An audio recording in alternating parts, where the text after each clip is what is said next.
Have you ever been ready to get out of a toxic relationship and somehow got sucked back in? Or maybe you already left and all of a sudden they show up out of the blue and you're trying to figure out what's happening. In this video, we'll talk about the manipulation tactic called hoovering. Yes, it comes from the Hoover vacuum brand because the narcissist acts like a vacuum and sucks you into the relationship when you're trying to get out. So here are 4 signs that you're being hoovered by a narcissist. Number 1, sudden contact. Now, this type of hoovering comes after a period of no contact. Maybe the relationship has been over for a few months and you've both moved on. You think you're done, you're trying to heal, and maybe they've even started seeing someone else. But all of a sudden, whether by coincidence or on purpose, they contact you or just happen to run into you.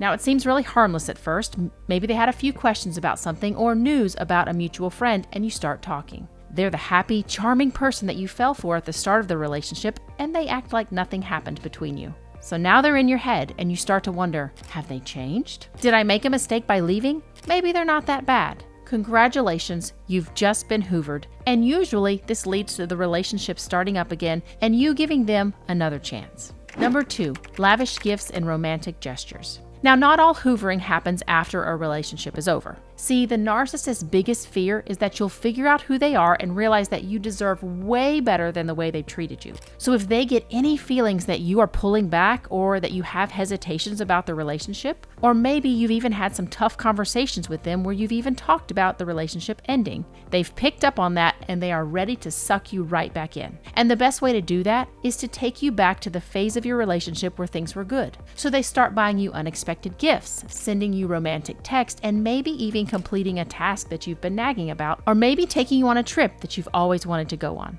See, they've actually been listening to what you like and need all along. They just like to wait until they get something in return in order to do those things. This is hoovering at its best. Number 3, the dramatic apology. Nothing pulls at an empath's heartstrings more than a good apology. And if you're on the brink of leaving or you've given up hope that they will ever change, ta-da, they'll give you exactly what you've always dreamed of. I mean, the most sincere, contrite, emotional apology you've ever heard, sometimes with real tears. Because that breaks down all your defenses, softens the walls around your heart, and gives a glimmer of hope that things can actually change. And you're sucked right back into the relationship. Number 4, the guilt trip. Now, if all those other tactics don't get you sucked back in, make no mistake, the narcissist has no problem resorting to veiled threats or guilt tripping to keep you in the relationship. Things like, you just try to make it without me and see what happens. Or, I've put so much into this relationship and you're just gonna give up now. Or my personal favorite, you promised you would never leave me. They aren't afraid to use fear, guilt, shame, you name it. Whatever works to change your mind and suck you right back into the toxic relationship that you've created. It's what they do best. So here's a quick tip if you're currently experiencing this in your relationships. Play hard to get. You obviously have concerns, doubts, and some major red flags about your relationship. Maybe so much that you've already left and you've moved on. So don't let the narcissist make you forget all of that and jump back in at full speed. Make them work for it. Because anyone can be on their best behavior for a short amount of time. But in order for true change to have happened, you're gonna need some time to tell. And if you're dealing with a narcissist, they won't put in the work that it takes to win you back if you play hard to get. If their tactics don't work quickly, they'll move on to someone else that will fall for their tricks. So if you've experienced any of these hoovering tactics in your own relationship, I'd love to hear about it. Drop a comment below and let me know.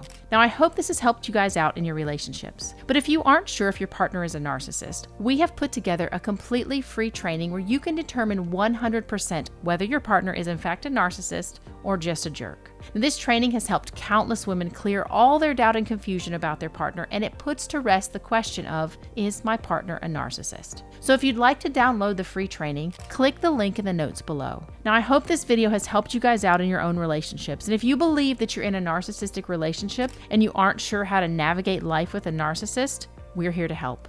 We've put together an in-depth course on how to navigate life with a narcissist. Now, this guide is not from therapists who've just studied what anxiety is from a textbook, but from real-life survivors who've been in the same situation that you are in right now. We'll show you everything you need to know from the beginning all the way to the end, and we will hold your hand every step of the way. So for more information, check out navigatingnarcissism.com and start your journey to freedom today.